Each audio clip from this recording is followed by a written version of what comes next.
वो पूरे प्रदेश और आजू बाजू के प्रदेश के कांग्रेस के नेता आ जाएं तो हम दोनों से मुकाबला नहीं कर सकते। बाकी की तो बात छोड़ो, मैं ज़्यादा घमंड की बात नहीं करता, लेकिन ये गड़ाकोटा है और ये रैली क्षेत्र है, इसकी तासीर अलग है, इसकी तासीर अद्भुत है।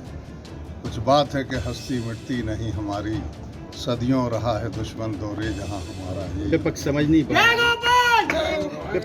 पाया आपकी। नहीं, विपक्ष ने कुछ किया ही नहीं गाली देने के अलावा।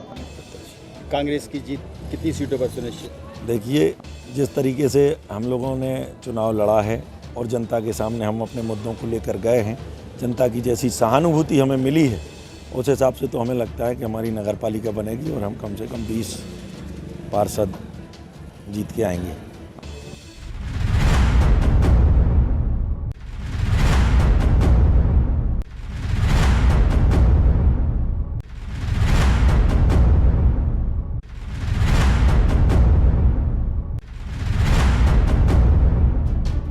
अल्लामा इकबाल ने कहा है, हजारों साल नरगिस अपनी बेनुरी पर रोती है, बड़ी मुश्किल से होता है चमन में दीदावर पैदा।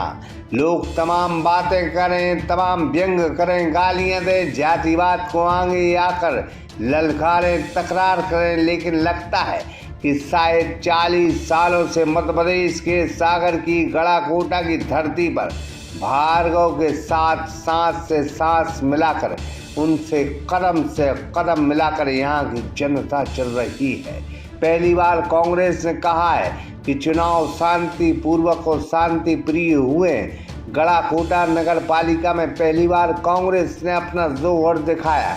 इस बात के लिए कांग्रेस नेता कमलेश साहू की मेहनत जिंदाबाद रही है। देखिए, गड़ाकोटा नगर पालिका का लंबे अरसे के बाद निर्वाचन हुआ है, चुनाव हुआ है और 23 के 23 वार्डों में प्रत्याशी हैं, जहां 21 में प्रत्यक्ष रूप से कांग्रेस और बीजेपी की फाइट है और 2 निर्दलीय प्रत्याशी हैं, वो हमारे भी प्रत्याशी। कांग्रेस की जीत कितनी सीटों पर सुनिश्चित?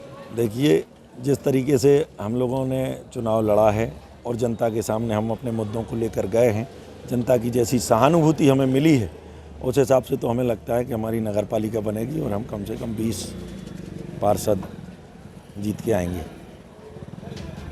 लेकिन बात सिर्फ इतनी है कि 40 साल की मेहनत को भ्रम, बुराई, नफरत और अफवाहों से नहीं मिटाया जा सकता है। गोपाल कृष्ण भार्गव एक वो कला है जिनके आगे छाती लगाकर 1 लाख वोटर खड़ी है, जो उनकी सोच से मोहब्बत करती है। उसका जिगर भेद कर यहाँ सियासत में सिकंदर बनना इतना आसान नहीं है। वो पूरे प्रदेश और आजू बाजू के प्रदेश के कांग्रेस के नेता आ जाएं तो हम दोनों से मुकाबला नहीं कर सकते। बाकी की तो बात छोड़ो, मैं ज़्यादा घमंड की बात नहीं करता, लेकिन ये गड़ाकोटा है और ये रैली क्षेत्र है, इसकी तासीर अलग है, इसकी तासीर अद्भुत है। कुछ बात है कि हस्ती मिटती नहीं हमारी, सदियों रहा है दुश्मन दौरे जहां हमारा। मुझे गाली देने के अलावा आप ये सारे के सारे भाषण उठा के देख लो विपक्षियों के, गोपाल भार्गव, अभिषेक भार्गव। अब अभिषेक की बात सिर्फ इतनी है, कोई पद पर नहीं है, किसी भी शासकीय पद पर नहीं है, कोई अशासकीय पद पर नहीं है, फिलहाल पार्टी के पद पर नहीं है, सामान्य कार्यकर्ता है। अब उसको बार बार गाली देना यदि वो मेरी मदद करता है, जैसे कोविड आ गया था, कोरोना आ गया, कोई बीमार हो जाए, एक्सीडेंट हो जाए, कुछ हो जाए, दाह संस्कार करने जाना, किसी लकड़ी में जाना हो, कभी कोई भागवत श्रीमद् भागवत में जाना हो, कहीं जाना हो, अब यदि वो मेरी मदद कर रहा है, मैं कहीं बाहर हूँ, भोपाल में हूँ या प्रभार के ज़िले में हूँ या कोई विभागीय काम से कहीं गया हूँ, तो उसके बाद में एवज वो थोड़ा काम देखता है। लेकिन मैं ये कह सकता हूँ कि उसके पीछे फालतू में, चूँकि अब स्वाभाविक रूप से जब एक पद के लिए मैं चुना गया, लेकिन एक पद के एवज में आपको 2 कार्यकर्ता मिल रहे हैं, तो इसमें क्या बुराई है? तो उससे पता नहीं क्यों डरते हैं लोग, उसी की आलोचना करते हैं या मेरी करते हैं। हमें खुशी की ये बात है कि हमारे शिवराज जी की, हमारे प्रदेश की कोई आलोचना नहीं करता कांग्रेसी, और उससे ज़्यादा खुशी ये है कि हमारे सर्वमान्य नेता नरेंद्र मोदी जी की कोई आलोचना नहीं करता। फिलहाल गड़ाकोटा नगर पालिका की तस्वीर बताती है कि यहाँ कांग्रेस को एक भी सीट मिलती नहीं दिख रही है। यही गड़ाकोटा की जनता का फैसला है, जो भारी मन से कांग्रेस को स्वीकार करना होगा।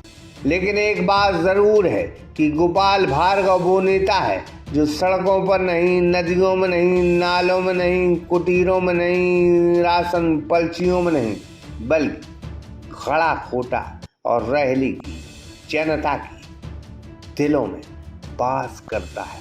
ये हम नहीं कह रहे, बल्कि तारीखें बताएंगी जब ये फैसला होगा कि नगर पालिका गड़ा कोटा किसने जीता है।